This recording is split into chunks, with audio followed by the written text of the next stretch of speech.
بزرگوں، بھائیوں، دوستوں اور عزیزوں، عید الاضحیٰ حضرت ابراہیم علیہ السلام کی یاد تازہ کرتی ہے۔ حضرت ابراہیم علیہ السلام کی زندگی کے بہت سے پہلو ہیں اور ہر پہلو میں ہمارے لیے عبرت اور نصیحت ہے۔ آپ علیہ السلام کی زندگی کا ایک نمایاں پہلو قربانی ہے۔ اللہ تعالیٰ کی رضا اور خوشنودی کے لیے اس کے دین کی دعوت، تبلیغ اور اس کے فروغ کے لیے جس بڑی سے بڑی قربانی کا تصور کیا جا سکتا ہے، حضرت ابراہیم علیہ السلام نے وہ قربانی پیش کی ہے۔ حضرت ابراہیم علیہ السلام عراق کے شہر آر میں پیدا ہوئے۔ وہاں کی آبادی ستارہ پرست تھی۔ حضرت ابراہیم علیہ السلام نے ان سے کہا، یہ ستارے تو خود کسی برتر ہستی کے حکام کے پابند ہیں۔ کیا تم لوگ نہیں دیکھ رہے ہو کہ تمام ستارے اور سیارے، چاند اور سورج اس کے حکم سے گردش کر رہے ہیں؟ ان میں سے کوئی بااختیار نہیں ہے۔ یہ کیسے خدا ہو جائیں گے؟ خدا تو وہ ہے جس کی ان سب پر حکومت ہے۔ وہ ایک ہے، میں اسی ایک خدا کو مانتا ہوں، اس کے سوا کسی خدا کو نہیں مانتا۔ حضرت ابراہیم علیہ السلام جس شہر میں پیدا ہوئے، اس کی پوری آبادی ستارہ پرست تھی۔ اس کے درمیان حضرت ابراہیم علیہ السلام فرد واحد تھے جنہوں نے ستارہ پرستی پر تنقید کی اور اللہ واحد کی پرستش کا علم لے کر کھڑے ہو گئے۔ اس پر قوم مخالف ہوگی، بادشاہ وقت مخالف ہو گیا، یہاں تک کہ خاندان جو بہت ہی بااثر تھا مخالف ہو گیا۔ باپ نے کہا، اگر تم اپنی اس دعوت سے باز نہ آئے تو میں تمہیں سنگسار کر دوں گا۔ اس پر بھی حضرت ابراہیم علیہ السلام اپنی دعوت توحید سے باز نہ آئے، تو قوم نے فیصلہ کیا کہ اسے ایسی سزا دیں کہ دنیا یاد رکھے کہ جو ہماری دین کی مخالفت کرتا ہے اس کا کیا حشر ہوتا ہے۔ چنانچہ قوم نے آتش کدہ تیار کیا۔ کہا جاتا ہے کہ وہ اتنا بڑا تھا کہ خود اس کے قریب نہیں جا سکتے تھے۔ چنانچہ حضرت ابراہیم علیہ السلام کو گوپن میں باندھ کر پھینکا گیا۔ وہ منتظر تھے کہ ابراہیم علیہ السلام اس میں جل کر بھسم ہو جائیں گے، لیکن اللہ تعالیٰ کو ان سے ابھی اور کام لینا تھا۔ اللہ پاک نے آگ کو حکم دیا، اے آگ، تم ٹھنڈی ہو جاؤ اور ابراہیم کے لیے سلامتی بن جاؤ، تمہاری تپش ختم ہو جائے، ابراہیم کو کسی طرح کو نقصان نہ پہنچے اور وہ صحیح سلامت نکل جائے۔ چنانچہ آگ نے حضرت ابراہیم علیہ السلام کو نہیں جلایا اور وہ صحیح سلامت اس سے نکل آئے۔ میرے دوستوں اور ساتھیوں، پہلی قربانی حضرت ابراہیم علیہ السلام نے اللہ کے دین کے لیے اپنی جان کی دی۔ انہوں نے ثابت کر دیا کہ وہ دین، ایمان کی خاطر اپنی جان کا نذرانہ بھی پیش کر سکتے ہیں۔ وہ یہ کہتے ہوئے آگے بڑھے، جان دی ہوئی اس کی تھی، حق تو یہ ہے کہ حق ادا نہ ہوا۔ یہ قیامت تک کے لیے اللہ واحد کا نام لینے والوں کے لیے نمونہ ہے۔ حضرت ابراہیم علیہ السلام نے جب آگ سے باہر نکل آئے تو کہا کہ اب میں یہاں نہیں رہ سکتا، میں اپنے رب کی طرف جا رہا ہوں، میں یہ بستی چھوڑ رہا ہوں، اب یہ سرزمین میرے رہنے کے قابل نہیں رہی، یہ بستی مجھے قبول نہیں کر رہی ہے، تو میں یہاں نہیں رہوں گا۔ آدمی کو اپنے وطن سے محبت ہوتی ہے، لیکن حضرت ابراہیم علیہ السلام نے مخصوص اللہ کے لیے اسے چھوڑ دیا۔ وہ سرزمین جو چھوڑ دی جس میں پیدا ہوئے، پلے بڑے اور پرورش پائی، جہاں ان کا معزز خاندان رہتا تھا، جس آبادی میں نبوت کا اعلان کیا اور اللہ واحد کی پرستش کی دعوت دیتے رہے۔ سوچیے یہ کتنی بڑی قربانی تھی۔ وطن سے نکلتے ہوئے حضرت ابراہیم علیہ السلام نے دعا کی کہ اے اللہ تعالیٰ، مجھے نیک اور صالح اولاد دے۔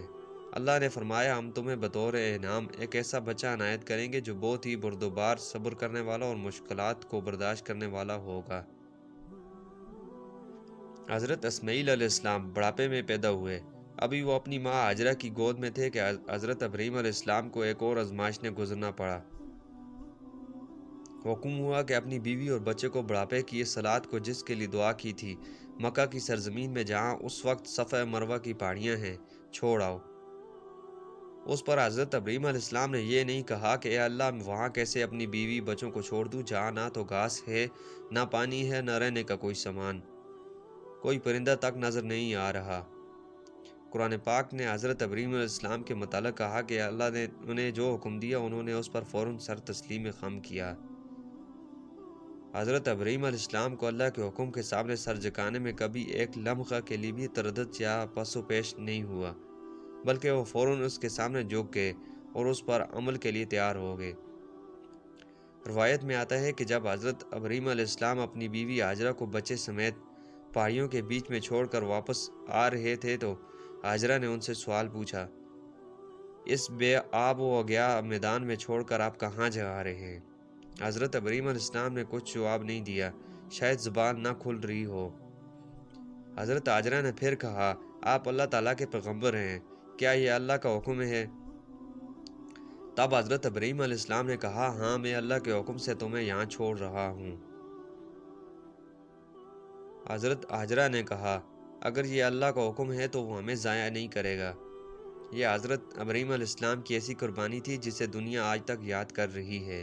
انہوں نے اپنی بیوی اور بڑھاپے کی اولاد کو ایک سنگلاخ زمین اور وادی غیر میں اللہ کے حوالے کر دیا اور اپنے سفر پر روانہ ہو گئے۔ اب دیکھیے اس سے بڑے امتحانات اور اس سے بھی بڑی قربانی کا وقت آ گیا۔ قرآن پاک کہتا ہے کہ جب اسماعیل علیہ السلام ذرا چلنے پھرنے کے قابل ہوئے تو حضرت ابراہیم علیہ السلام نے خواب میں دیکھا کہ وہ اپنے بیٹے کو ذبح کر رہے ہیں۔ روایتوں میں آتا ہے کہ 1 مرتبہ دیکھا، 2 مرتبہ دیکھا، 3 مرتبہ دیکھا۔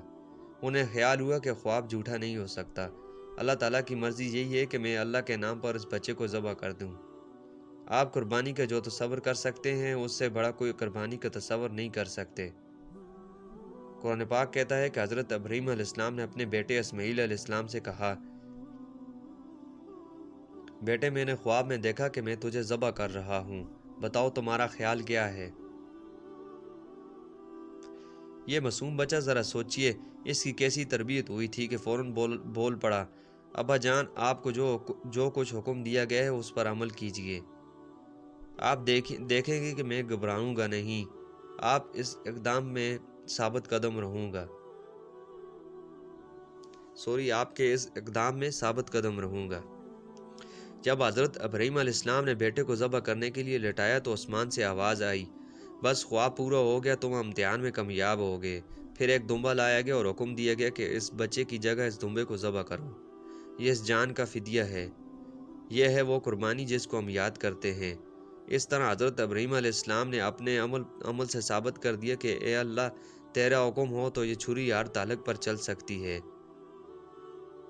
اللہ تعالیٰ نے اس عمل کو قیامت تک کے لیے نمونہ بنا دیا۔